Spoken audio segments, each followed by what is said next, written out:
अच्छा जी, क्वेश्चन है you have to fractions 1/4 and 5/6 and you want to rewrite them so they have the same denominator. ठीक है, दो आपके पास फ्रैक्शंस हैं, एक है 1/4 और दूसरी है 5/6।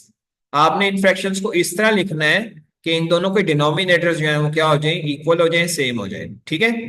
एंड एक और चीज लिखी हुई, you have and have whole number numerators, और न्यूमिरेटर्स आपके पास क्या होने चाहिए, होल नंबर में होने चाहिए। सही है। सो व्हाट नंबर्स को you use for the denominators, तो डिनोमिनेटर में क्या आएगा ये आपने बताना है। ठीक है, यानी कि वो कौन सा कॉमन डिनोमिनेटर हो सकता है। तो देखें, सबसे पहले देखें 1/4 है हमारे पास फ्रैक्शन। इसके लिए मैं कलर यूज कर लेता हूँ डिफरेंट। 1/4 है, और दूसरी जो फ्रैक्शन है वो मेरे पास है 5/6। ठीक है। अब हमें चाहिए ऐसा नंबर जो दोनों के इक्वल हो जाए, यानी कि सॉरी, दोनों ऐसा नंबर तलाश करना है जो कि दोनों 4 और 6 का क्या हो जाए, मल्टीपल हो। ठीक है। तो इस वजह से इसमें हम ये करते हैं कि हम 4 के मल्टीपल्स लिख देते हैं और फिर 6 के मल्टीपल्स लिख देते हैं, फिर देखते हैं कॉमन क्या है। लेकिन इससे पहले मैं एक चीज आपको समझाना चाहूंगा, वो ये है कि इसमें देखें फ्रैक्शन है 1/4। अब इस फ्रैक्शन को अगर मैं सर्कल की फॉर्म में लिखूं या सर्कल की फॉर्म में शो करूं, सॉरी, तो क्या होगा, यानी कि पार्ट्स की फॉर्म में पहले एक सर्कल लेते हैं हम। ठीक है। और इसके मैं कितने पार्ट्स करूंगा, 1 2 3 4, क्योंकि टोटल कितने पार्ट्स हैं 1/4 में, 4 पार्ट्स हैं। ठीक है। तो मैं एक पार्ट को, जो इनमें से एक है, उसको क्या करता हूं, एक पार्ट को मैं शेड कर देता हूं, राइट।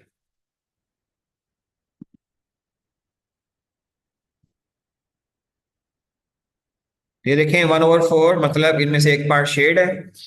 अच्छा, अगर मैं इसके नंबर ऑफ पार्ट्स को डबल करता हूं, यानी कि मैं इस 4 को मल्टीप्लाई करता हूं 2 से, ठीक है, तो क्या होगा, तो हर क्वार्टर के अंदर ये क्या हो जाएंगे, टोटल 2 पार्ट्स हो जाएंगे। इसमें मैं यहाँ से एक लाइन ड्रॉ करता हूँ और एक इधर से। तो अब देखें कितने पार्ट्स हो गए, 1 2 3, ये देखें 1 2 3 4 5 6 7 8। ठीक है, टोटल कितने पार्ट्स हो गए, 8 पार्ट्स। अब इन 8 पार्ट्स में से अगर आप गौर करें, अब जो शेडेड पार्ट्स हैं वो कितने बन गए हैं, एक के बजाय बन गए हैं 2। ठीक है। तो अगर मैं इसको 2 से मल्टीप्लाई करके, अगर मैं इसको 8 बना लेता हूं, तो इधर भी 2 से मल्टीप्लाई होगा, यानी कि न्यूमिरेटर भी डबल हो जाएगा। ठीक है। और अब आप देख सकते हैं 1/4 2/8 जो है वो क्या है, इक्वल फ्रैक्शंस हैं। ठीक है।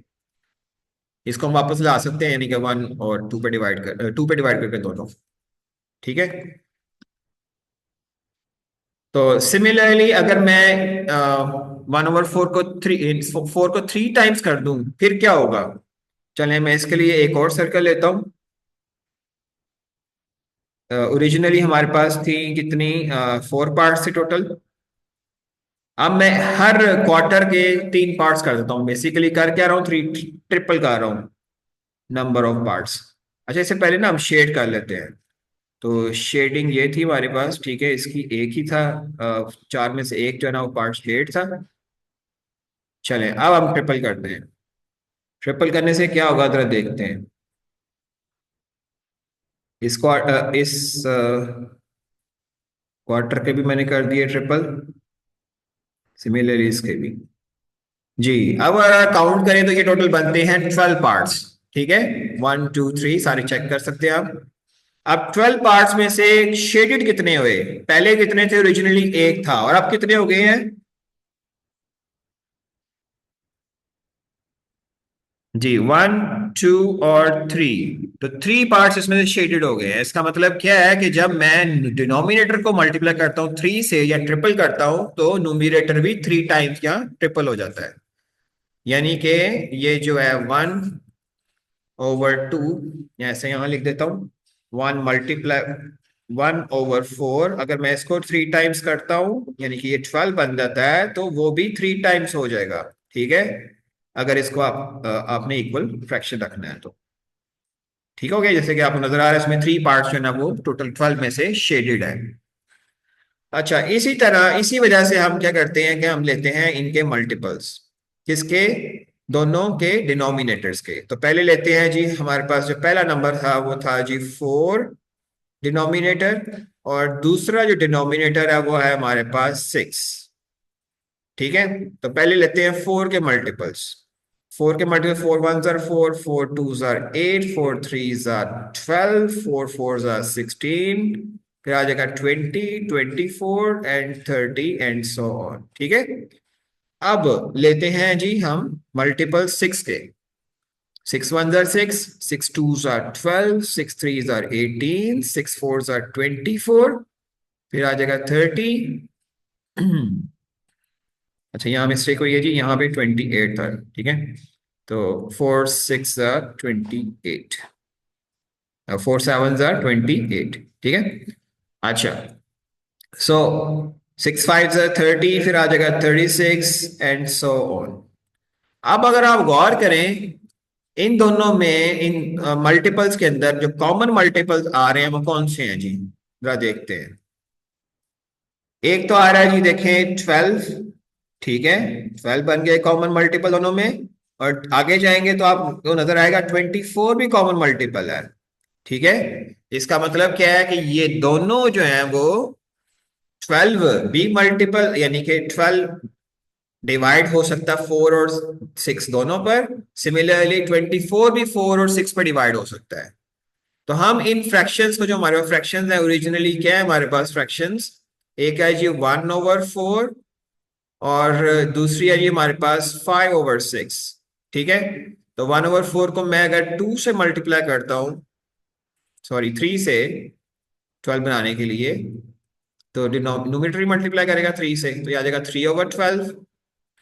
सिमिलरली अगर मैं इसको 3 से करूं, इसको 3 के बजाय 2 से करेंगे क्योंकि हमें 12 बनाना है। ठीक है, तो यहाँ पे आ जाएगा 10/12। आप देख सकते हैं कॉमन जो है ना वो क्या हो गए हैं, डिनोमिनेटर्स हो गए, और न्यूमिनेटर किसमें है हमारे पास, होल नंबर्स में। अच्छा, इन्हीं फ्रैक्शंस को मैं अगर 24 बनाना चाहूं तो इसको मैं 6 से मल्टीप्लाई करूंगा, ऊपर भी नीचे भी, तो ये हो जाएगा 6/24। और दूसरी फ्रैक्शन है जी हमारे पास 5/6, इसको मैंने 24 बनाना है 6 को, तो 4 से मल्टीप्लाई करूंगा। ठीक है, तो ये आ जाएगा 20/24। इस केस में भी वही जो है ना, वो जो रिक्वायरमेंट्स है पूरी हो रही हैं। देखें 24 दोनों डिनोमिनेटर्स हैं, और न्यूमिनेटर्स जो हैं वो होल नंबर्स में है। तो क्वेश्चन के अंदर कोई मेंशन नहीं है कि आपने कौन सा वाला लेना है, इस वजह से ही दोनों आंसर्स जो है ना वो ठीक हैं। ठीक है, इसका मतलब है ये 12 भी ठीक है आंसर, और 24 भी डिनोमिनेटर ठीक है। लेकिन हमारी कॉमन प्रैक्टिस यही है कि हम कम से कम यानी कि लीस्ट लेते हैं। ठीक है, जिसको हम बोलते हैं लीस्ट कॉमन मल्टीपल, यानी कि एलसीएम। लेकिन ये कोई जरूरी चीज नहीं है, आप अगला वाला भी ले सकते हैं मल्टीपल। लेकिन अपनी आसानी के लिए हम नॉर्मली क्या करते हैं, लीस्ट कॉमन मल्टीपल, यानी कि हम यहाँ पे 12 ले लेते हैं। इस वजह से ज्यादा बेहतर है कि आप लीस्ट में लें। ठीक है,